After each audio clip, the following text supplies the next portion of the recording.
everyone, and welcome back to Moving Right Along, a Muppet movie podcast brought to you by toughpigs.com. This is the podcast where we watch The Muppets Take Manhattan 2 minutes at a time and talk about it a lot.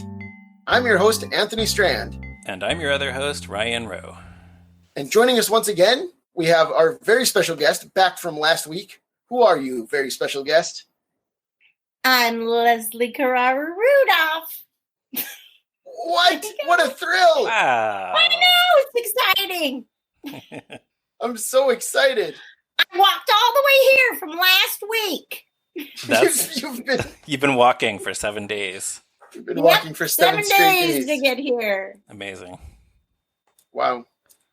And like Ryan said last week, and like most of our listeners probably know, Leslie is, of course, the performer of Abby Cadabby and many other characters on Sesame Street.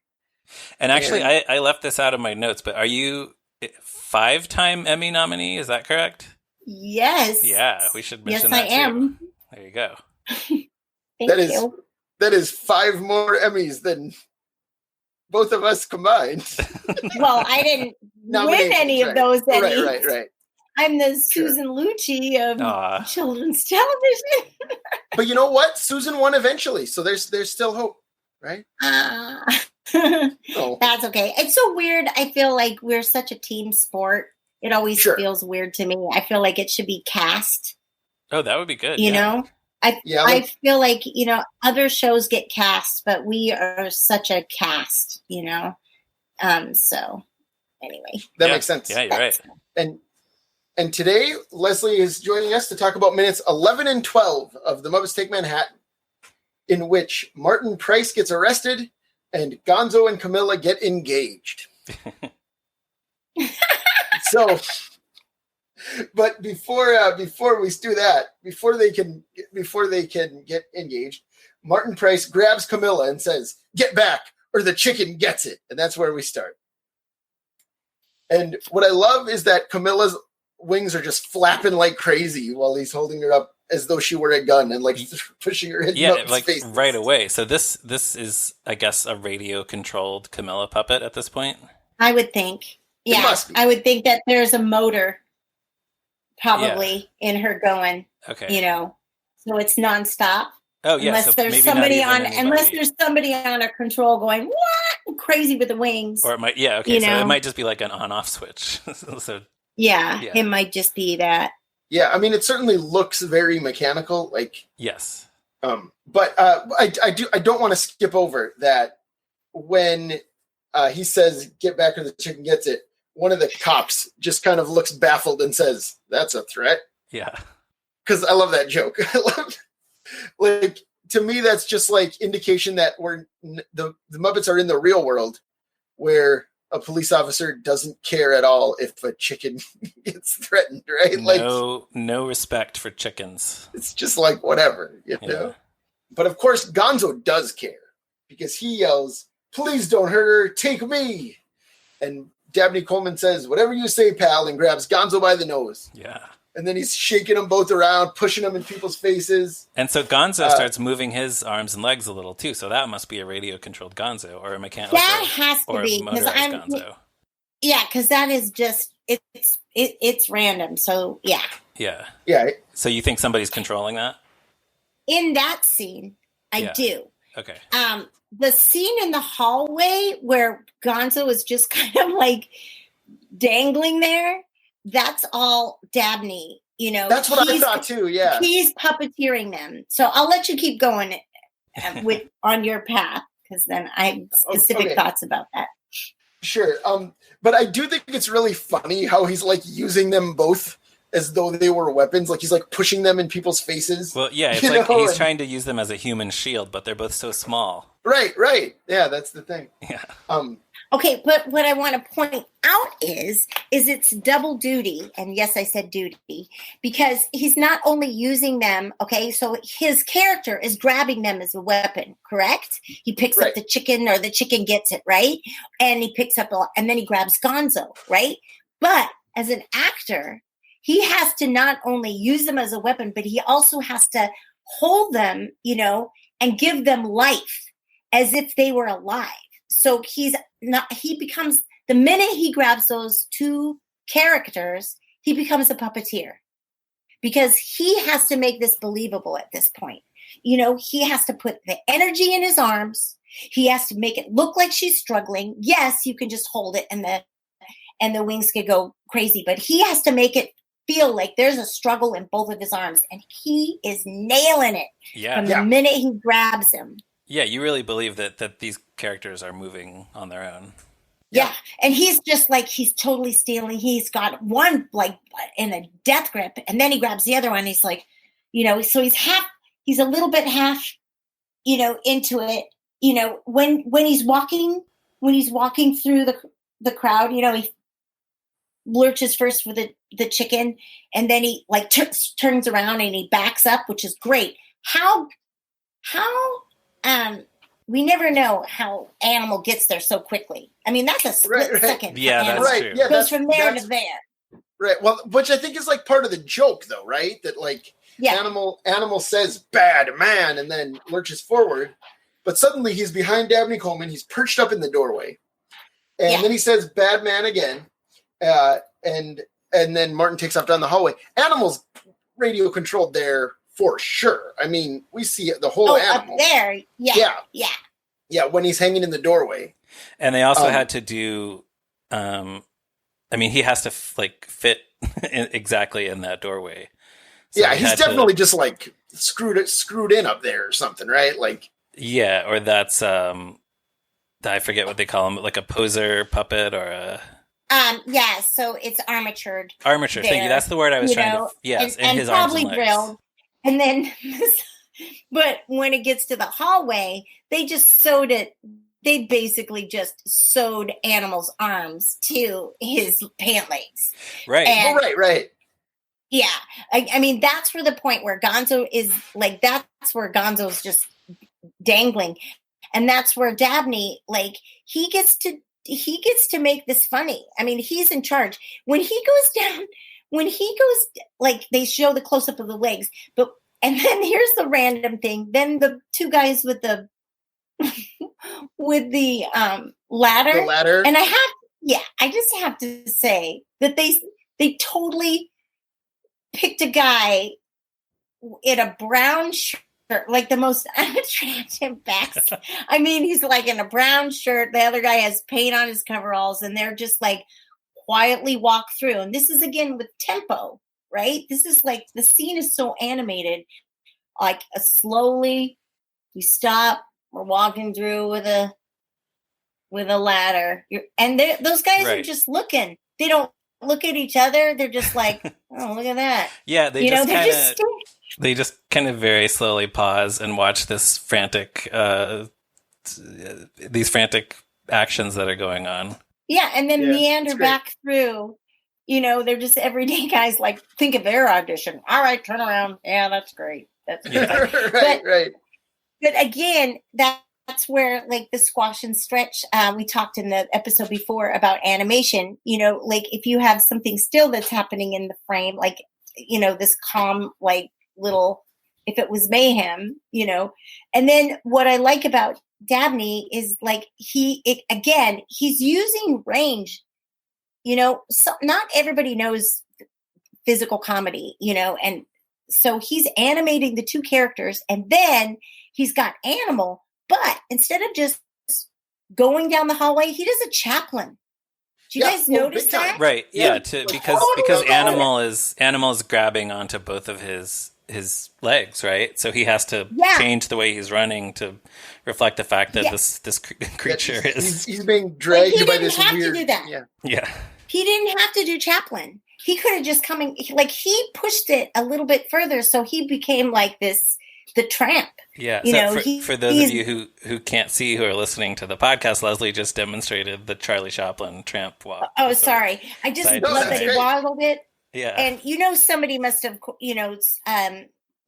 like he waddles halfway down, he turns back, so he gives you another silhouette so he can show you these crazy puppets again this way. And then he turns around. In profile, yeah. He goes back. Yeah. He doesn't just go down the hall. This man is working it. And it's true. And then not only that, then he picks up one leg tries to shake it. Then, I will say this too. I'm sorry, I'm going off on this. No, this is why we want to come on our show. Yes. Please. And then we go back to the okay, so we have the backside of these two guys that they barely look at each other like this is a weird day. Billy. Yeah, I mean, I don't know. Like, how would you react if you saw a man running around the hall holding a chicken and a strange creature with another strange creature holding onto its legs? Well, you could either have inserted a joke there, like, oh, not this again. Oh man, it's so crazy. They just didn't. They didn't even comment. It was just like so mundane. But then we cut to the this is what I love. Then we cut to the doorway, right? And it's the Muppets. But who else? The lady in beige, right? It's not a doorway full of Muppets. They give the woman her sweater and her purse. Take precedence. Like, again, where is this woman?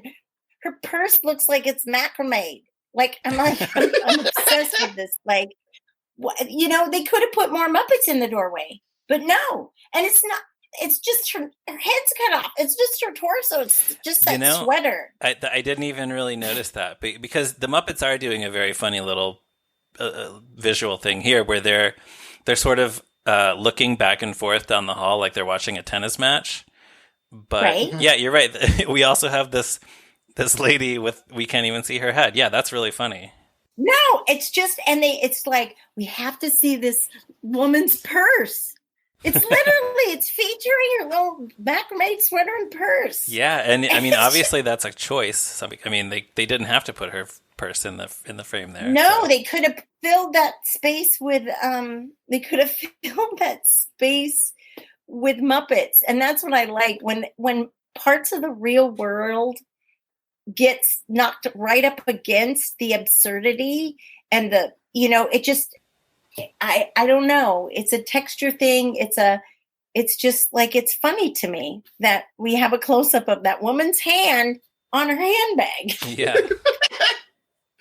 That's so funny. Okay. I have never noticed. Yeah. You could have put, Rolf is under her bag, They could have put Janice could have. Right. We there, don't. Yeah. Dr. Teeth and Janice are not present in this shot, so they easily could have put them in there, but they're not there. Instead, it's this lady's handbag. Yeah, right. And then so you see back and forth, and then the next thing, I'm sorry, going up. The next thing you see, and you see Dabney going one way. The next thing, you cut back and forth. He's coming from a different part of the hallway, and now Camilla is moved up to his ear. Yes, and Gonzo's the other thing. So it's another physical, like. You talk about different poses and everything. So this is yet another opportunity for him to be a puppeteer because he's having to hold that puppet to his ear and act like it is, he even says, "Please get off my ear." Yeah. He does such a great job of making it sound like real pain when Camilla is biting him. And I'm sure it is painful to have a chicken bite your ear with all of its strength. Right, but he's holding Camilla, he's doing the biting, really. Yes. And he's also reacting as though he's being murdered. It's great. Animal is good. On his leg like a poodle. He's holding, so he's got that physical thing happening on his leg. Again, he's puppeteering Animal on his leg, Gonzo on his left hand, and then his face. I mean, he's so passionate about this. Think of how exhausting the scene must have been for him. And then you cut to the doorway and you see that purse again.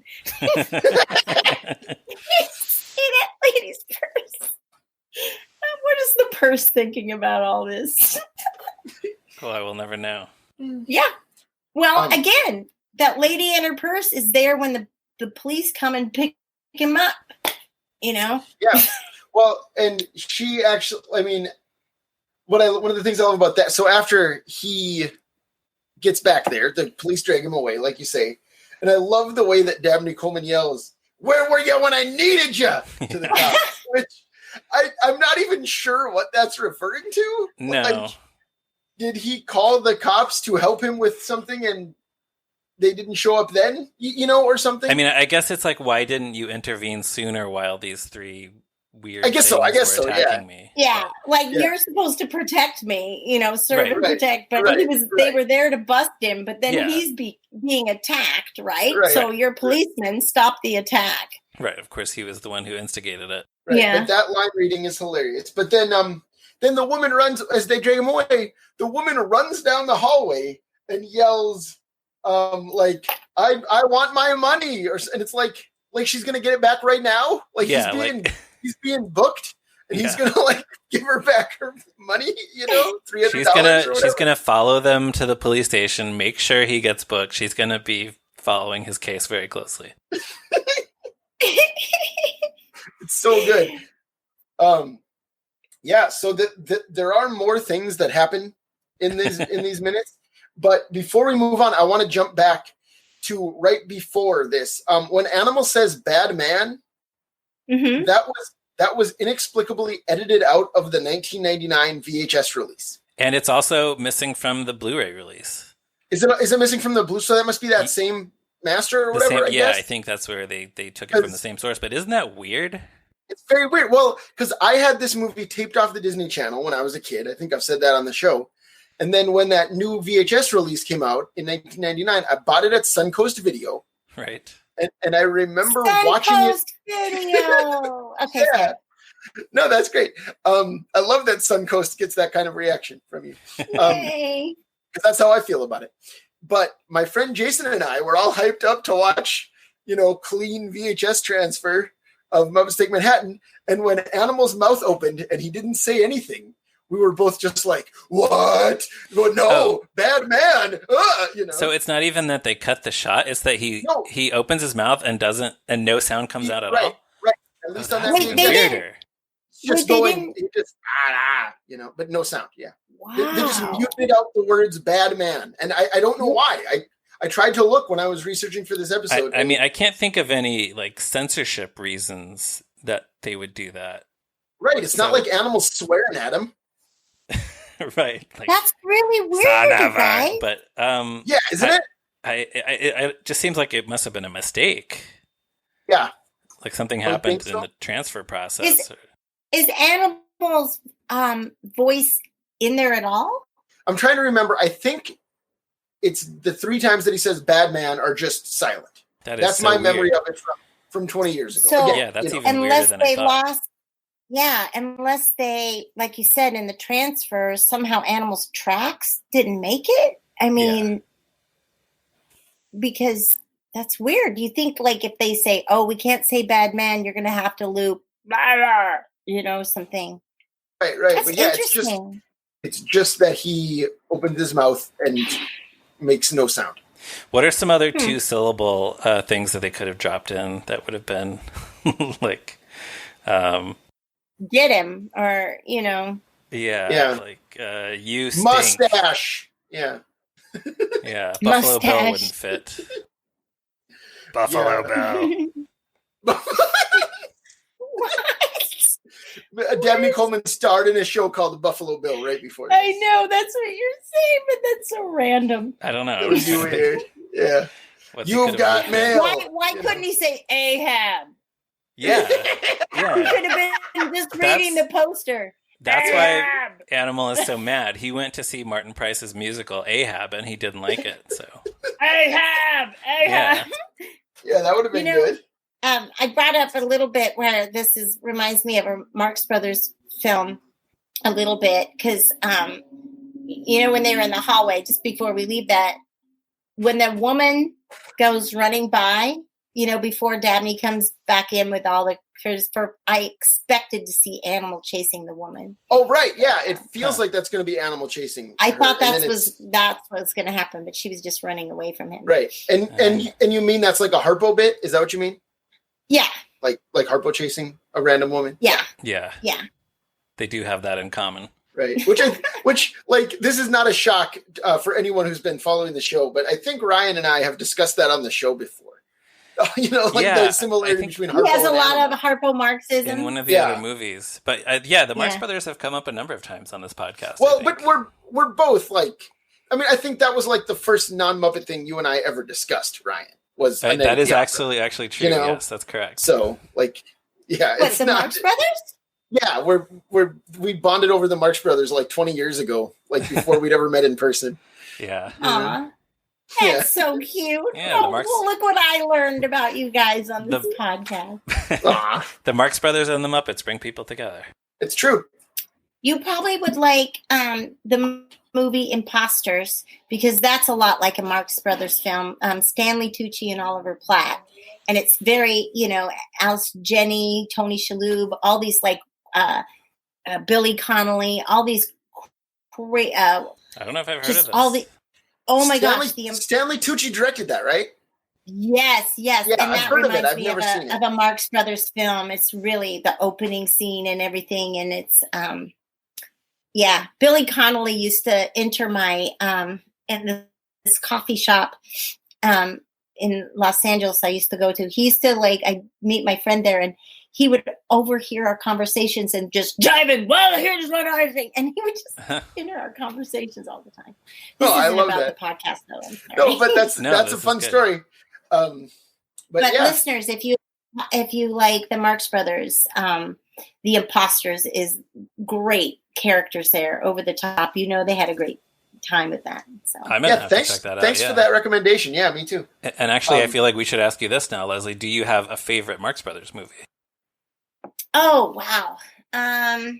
There are actually more Marx Brothers movies than Muppet movies, so it's even harder. Yeah, I know. I can't answer that. Okay. I really can't. But sure, no worries. I'm not gonna do it. I'm always gonna have to go for Duck Soup. Yeah, me too. Although Monkey Business is real close. Yeah. That's a good one. I think Monkey Business is the dark horse. Frankly, I think it's such a great movie. Yeah. But really, any Muppet fan who's never seen those movies should watch them, because you probably like them. Yeah, I think Duck Soup or Monkey Business would be a great place to start for a Muppet fan who hasn't seen the Marx Brothers before. Yeah. Yeah. But let's get back to this Muppet movie that we were in the middle of. Yes. So when they get back after Martin Price is gone, Kermit asks Gonzo if he's okay, and Gonzo says, "I just saw my whole life flash before my nose," which is so, what a dumb joke. I love it so much. Yes. And then Camilla groans, and Gonzo says she's hyperventilating. She needs mouth-to-beak resuscitation. And then sets about giving her mouth-to-beak resuscitation while the scene continues in front of him, which I love. Yeah. I love that, because whoever wrote that line was so happy to write that. I love this line. I get to, Dave Gold's oh God, I'm so glad I get to say this line today. Because sometimes you're like, oh my God, look what I get to say today. I used to get that with things that I'm like, Paul will say, oh my God, look what Abby gets to say. Or I'm like, oh my gosh. Aww, so I think that's one of those things when you get to say a line like that, you're just like, my day's complete. Sure. I love that in puppeteering wise, in that scene that you can see that that Camilla's breath is like a bellows. If you look closely, she's like, oh, he's blowing her up like a bellows. It's not a subtle chest move. It's it really appears like Gonzo is blowing air into Camilla's lungs. Yeah. And then the nod to Groucho Marx right after he says, I think we're engaged. And he does the eyebrows, yeah. He does the Groucho Marx. If he had a cigar there, he'd go like that. I think we're engaged. Sure. That's true. And but yeah, so although I actually wanted to say about Gonzo saying I think we're engaged, what the day that my wife Rosalind and I got engaged, actually in real life, we told Ryan and our friend Joe Hennes both the same way, which was by taking a phone video of that clip and texting it to them. And it said something like, "This is true of Gonzo and me," or something like that. Something like that, yeah. That is so awesome. Oh my God, I love that. Oh, thank you.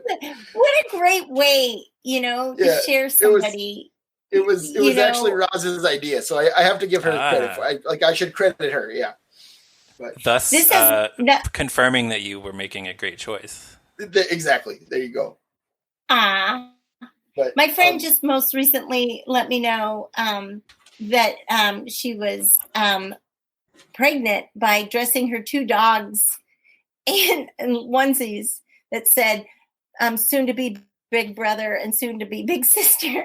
And she put it on her dogs. I'm like, okay, you're getting a puppy or are you pregnant? I wasn't sure. Yeah. Right. So yours was a little more on the nose. Gonzo nose. Oh. Yeah, and we actually had the Gonzo and Camilla action figures on our wedding cake. That was our cake. Oh my gosh. It was pretty cute. Yeah. But no, I was actually going to say, though, before Gonzo says, I think we're engaged, Piggy's the one who says, is Camilla all right? Which is a pretty rare moment of empathy for Miss Piggy. Yeah, it's kind of nice to hear Piggy actually showing concern for someone other than herself and Kermit. I'm so glad you brought that up because that really, really stands out. It really is such a warm spot.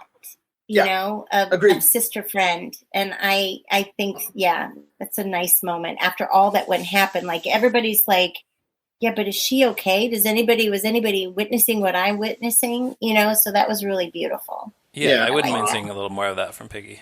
Yeah, I agree. Yeah. But so then what else? Fozzie is upset that Martin didn't want to put the show on. And Kermit says, come on, everybody, we're going to get the show on Broadway. And that's how we end. We hear the first 5 seconds of You Can't Take No for an Answer, which we will discuss next week. But Leslie, you won't be here next week. So any thoughts about that song you want to share? No. Okay. That's fine. I feel like I've talked so much. That's great. It's been great. Yeah. Anything else you want to talk about, though, before we go? Oh, my gosh. First of all, thank you. I just feel like these 4 minutes was such a meal, it was such a, it was just a great scene. There was just so much in this, everything from the door opening, closing. It was like watching an animation, cartoon, classic physical comedy, just visually, the way it's shot, the up close of, Dabney with this chicken on his ear in pain. Just, being hauled away backwards, screaming, just all those things. I just, what a feast. I would like to reenact the scene. I used to be part of this thing called the Actors Lounge. And actually Lolly, my puppet Lolly, was one of the puppets that were in the Actors Lounge. People would do scenes with her. Lolly did Agnes of God, and we were just talking about that. I got to find it, and also something from Avatar. But sometimes we would pick clips and we would reenact them. And so I just think if one day a bunch of us just got together and reenact that would be great. And we always love it when we ask a guest, do you have anything that you, like a specific scene that you'd like to talk about? And when a guest says, yeah, I really want to do this scene because of this reason, we love hearing that. And when you were saying that you wanted to talk about Dabney Coleman being a puppeteer, it was like, oh yeah, that's a great idea. Yeah, he sold that scene. He connected on so many levels, and he took it. He really was a physical comedian and a puppeteer in that, and the banter, just like I said, starting really nice and cool. He had somewhere to go, just the way it came back, little subtle, everything. And then just boom, build. He's just screaming, where were you when I dated you? Just amazing. Yeah. Awesome. Ryan, anything else you wanted to talk about before we go? I was just thinking about the character of Martin Price / Murray Plotsky. And this, we're going to see more. This is going to become more evident as we get into the movie, but this movie does not actually have a villain. This is the first Muppet movie not to have a villain. And he's actually the closest thing, unless you count like the taxi that hits Kermit and gives him amnesia, which I wouldn't count. But and I can kind of envision an alternate version of this story where the Muppets end up signing some kind of contract with Martin Price, and he keeps like squeezing money out of them, or keeps making false promises or kind of sabotaging the show. Well, and Dabney Coleman fits in really well with like Charles Durning and Charles Grodin. Absolutely, too. Like, you can imagine him taking on that role in a bigger capacity. Yeah, I could easily see him being the villain of the whole movie. I think the villain is the disillusionment of them. Right. And I think they've gone from door to door to door, right? So the antagonist is, what they learn to be the truth about, they were so just off the bus and wide-eyed and stuff, thinking like, we're just going to go out there and we're going to nail it, and so it's the villain or the antagonist is, you're up against a world that isn't what you thought it was, and doesn't see things the way you see things. And that's a tricky movie to write. So it is, they have like these little layers, and there's just like moments where, and maybe, Kermit is his own antagonist because it finally gets to him. I don't know. It's very interesting. Sure. Yeah. And it's sort of like, this is almost like if you went in watching this for the first time, not knowing anything about it, you might think that Martin Price was going to be the villain when he asked them for the $300. So it's almost like they sort of introduce the character who could have been the villain if this were a little bit more like the first two movies. And then it's like, okay, now we got that out of the way. This is a more grounded Muppet movie. It's a more sort of realistic Muppet movie. So the real villain is their disappointment, and they're trying and failing to make their dream happen. Right. Yeah. It's hard. Interesting. It's a different kind of Muppet movie. So it is. Yeah. And we will discuss more of it next time, but that is it for today. So listeners, please check out toughpigs.com on the internet, Facebook, Twitter. We're all over the place. You can find us everywhere. You can follow Ryan on Twitter at Ryan Roe. And Leslie, can you remind the listeners where they can find you?